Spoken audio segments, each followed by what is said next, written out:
was the permitting aspect of the saltwater injection wells.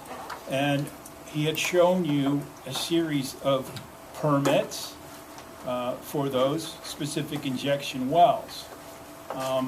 They were tabulated into several appendices, and you were asked about a few of them.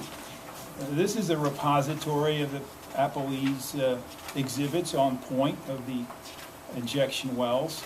And the question posed to you, were you aware of any specific terms and conditions within the historic permits for the saltwater injection wells with that specific term and condition being violated? I direct your attention to the fourth page in the sequence of this pile of paper. And at the top of the page it says oil and gas well drilling permit. Do you see that? I do. To the right of that, there's an API well number. There is. There's a series of numbers. They're not real bright. I think there's one in a box. 3504, maybe? It's a little bit fading. It's hard to identify, but I want to make sure that we identify it. Is there some common practice that you would look at this and identify it in some way? Does the name Kuntz appear on it, or something that would standardize what the well this pertained to? Yeah.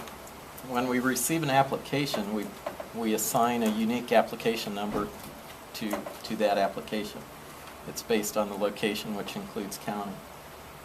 After we process an application, if we issue a permit, then we assign an API number to that application, and then a portion of the API number becomes a four-digit permit number, and the well is identified by that four-digit number, or the full API number, and it's also identified by a lease name and number. And in this case, through these identifications, are you familiar with how we might colloquially refer to this particular well?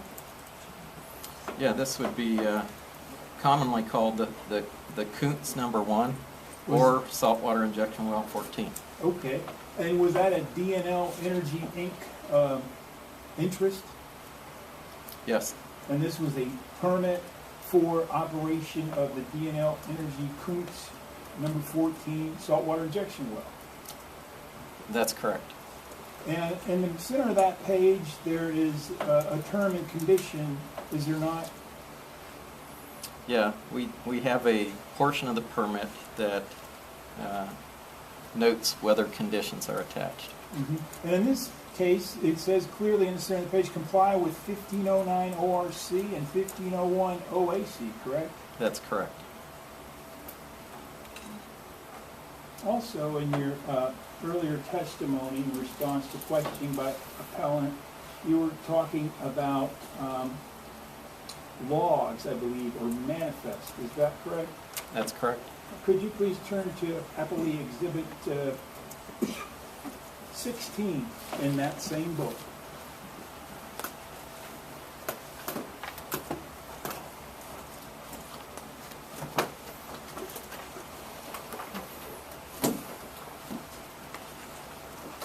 Okay. Give me a moment to orient myself. It may not be exactly 16.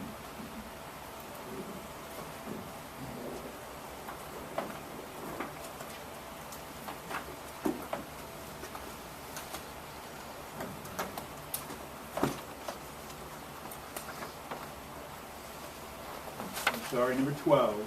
Okay.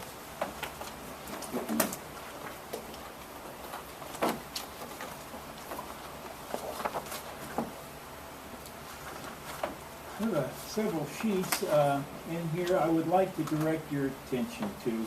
Perhaps we could start with the first one. If you will turn to the second page in this exhibit, Appellee Exhibit 12, please.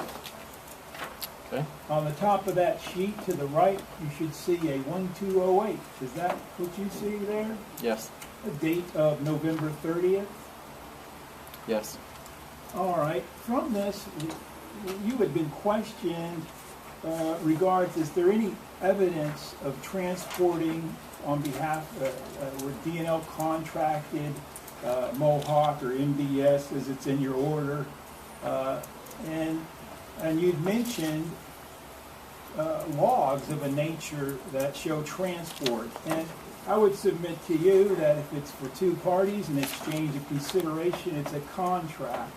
From this, Wait a can minute, you... objection, that makes no sense. Is he testifying or asking a question? Ask a question. From this document, can you determine what company this contract is between?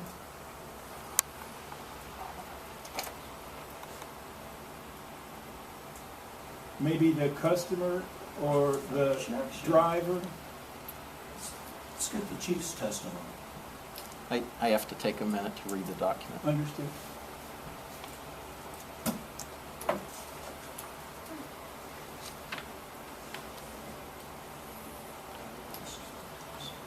Okay, the document would be a manifest from Mohawk Oilfield Services.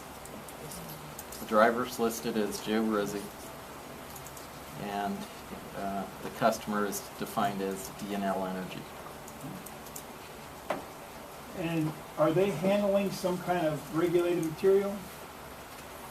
The work description describes that they had hauled brine from the North Star 1 in Youngstown to the Kuntz in Warren, And what is the North Star 1?